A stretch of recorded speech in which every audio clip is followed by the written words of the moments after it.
Hey, welcome back to Evil's Comics. I'm Evil Mike, and I'm glad you're here because I got a great review for you from Image Comics. This is Junkyard Joe, issue number 1. It is written by Geoff Johns, art by Gary Frank, and letters by Rob Leigh. No colors on this one. It's all a black and white issue. I'm not sure if the other regular covers were like this, but I ended up picking up the special edition Veterans cover.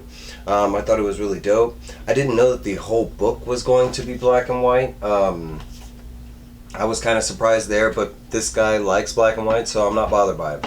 I know some people are off-put by that, but with Gary Frank's art, man, I love seeing all the detail. And with black and white, you can really focus in on it. So for those of y'all that are not familiar, this is set in the Geiger Universe. This is, we are supposed to be meeting heroes that are coming from the Unnamed War, and this is the first one. We got to meet Junkyard Joe at the very end of the Geiger series that we got. Now we're getting his backstory, and what a wonderful backstory it was. And it's actually pretty simple. The book starts off in 1972 during the Vietnam War. Simple setup, it's like 8 guys that are, stationed at a base in Vietnam awaiting orders. They're on break. They do get a new soldier, a new recruit that is sent to that base with orders. There is some things to mention that ever since he got on the helicopter, the pilot mentions that the new soldier has been absolutely quiet. Even when he is, picked up by another soldier, he is quiet with him, just pretty much gives him his orders and moves on. We do meet our main character on the next page, and from this point on the book is narrated by this character. And I say main character, it's going to change throughout the book and you'll see why. But right here we are meeting Maury Davis, Muddy Davis, his nickname. He prefers to go by Muddy. But basically we're setting up who Muddy is and what, kind of like what he's thinking at the moment. And basically he is writing a love letter to his wife that's back home, or fiance I should say, his soon to be wife. He's expecting mail and finding out that today is like a mailing out day, not an incoming mail call. At the same time, the new soldier is taken to the Sarge on the base. The Sarge is kind of like not really impressed by the new soldier and kind of just sends him on with the crew. Eventually the break is cut short and the soldiers are sent out to Vietnam. We don't ever really get a mission statement from them. It could be patrol, something like that. But they are out there in the thick of it. They do manage to find like a river where they end up kind of stopping for a moment, and it ends up being a grave mistake because as they end up getting ambushed, and one of the 8 guys in the crew ends up viciously getting murdered.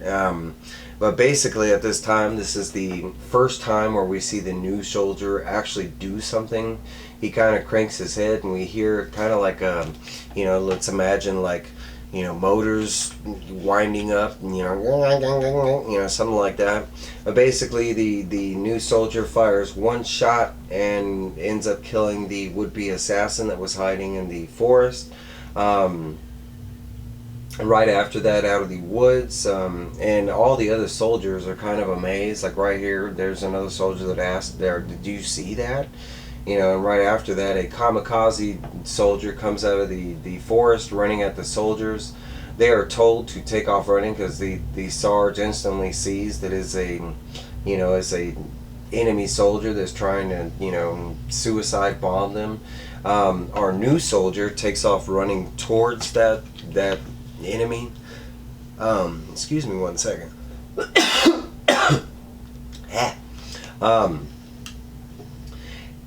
The new soldier does end up jumping on the soldier and exploding. They all see it. They basically think he's dead, but sure enough he is not dead because he ends up rising right where he exploded, and we see that it is our dude Junkyard Joe.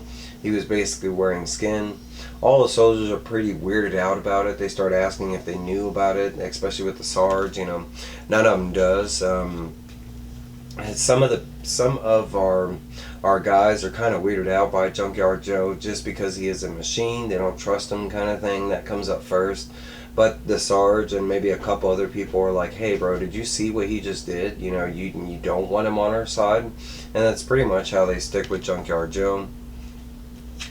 They end up making a camp, and at this camp they end up playing poker and stuff, and the whole time Junkyard Joe is just silent, and then at this point just watching, you know, keeping a lookout type of, you know, motif. Miles, our narrator, he does Muddy, excuse me, Muddy does go over there and he tries to talk to Junkyard Joe, eventually like kind of coaxing him into a poker game.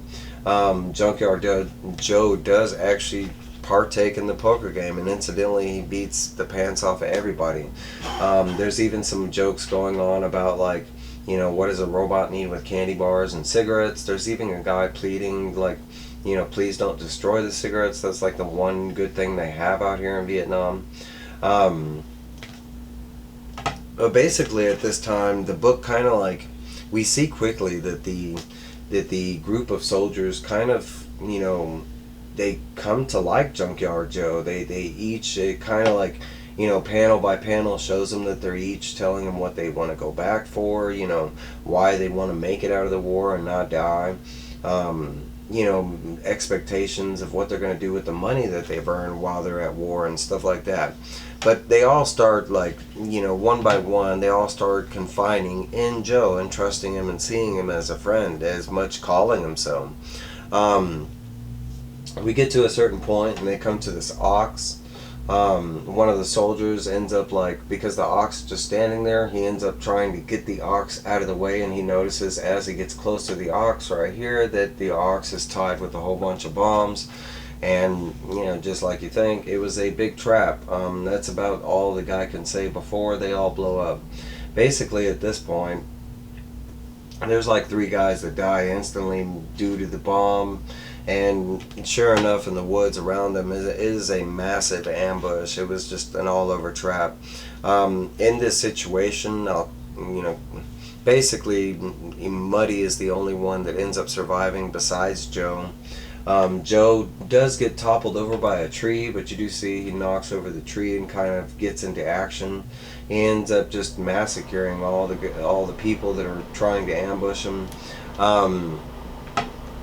He does end up grabbing Muddy, and he takes him to freedom. Muddy did get shot, but he's not dead. But he does end up taking him to a safe spot. At the same time, after he gets him to a safe spot, Junkyard Joe goes back, and like I said, he takes out all the ambushers. But not only that, but he finds out where they were stationed. He goes over to their base and ends up killing everybody at that base, to the degree that he gets to a certain, you know, where he ends up, like, a kid ends up running out and he ends up killing the kid. They show it in this fashion here. Shortly after, his mother runs out. Joe incidentally kills the mother as well, and they're at the enemy base. And at this time, something goes wrong with Joe. Basically, they show him kill the mother, and after that, he snaps his gun in half. And after that, basically, like, and we finally see kind of who's controlling him. It's basically the president and the cabinet and that kind of stuff. But he stops transmitting at that point. He was taking direct orders from them, and at this point, you know, after he did what he did, maybe the morality of everything finally kicked in, his intelligence. But basically, we see the president, which happens to be Nixon right here. I thought was pretty cool. But basically the cabinet is kind of weirded out, but basically you know, that they don't understand what goes on, what happened, but basically they got, you know, the last couple things transmitted from Joe, and basically, you know, him killing the kid, the mother, and then him snapping the gun and shutting down. Basically it says they prepare this 8-point peace plan, and they basically have America leave Vietnam, and that's the end of the war. We do catch up with Muddy after this. He is in a, you know, infirmary healing.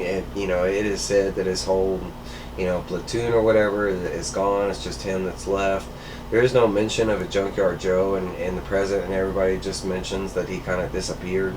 To the point right here where Muddy's like, man, I got saved by this robot guy, and You know, basically the hospital's telling him to quiet that up or they're going to have to claim him as insane because nobody believes he was saved by a robot soldier or there was a robot soldier.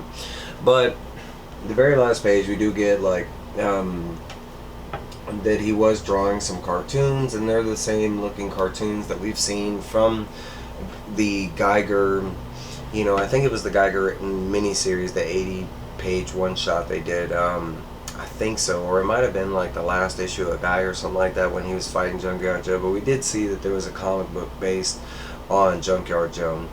The very back of the book, that is the end of the issue, it does say that the next issue will be taking place in the present, and it just says whatever happened to Junkyard Joe. So I think it's going to catch us up to, like, you know, present day and what he was doing in between the Vietnam War and where we are with Geiger. The very back of the book, there is some dedications to each person that was involved in the book, and like their family members that were involved in the armed forces one way or another, and multiple pages of it. At the very back, I thought that was pretty cool. Call to action. These are the two you know, foundations that this book is, you know, the charities that they're helping out. But that's basically it, man. This book was awesome. The art was fantastic. I can't wait for the second issue. I mean, even though it's not Geiger, it's still the same universe, and it has that same feel.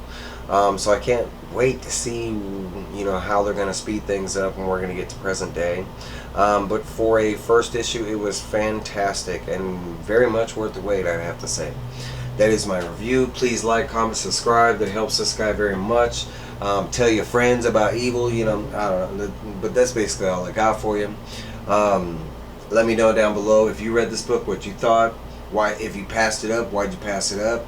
I can understand you not being so much into Junkyard Joe, you know me. I'm not a wartime guy, but this book was fantastic. I don't know, that's all I got for you. I'll let y'all, I got some more reviews coming. I'll see y'all later. Bye.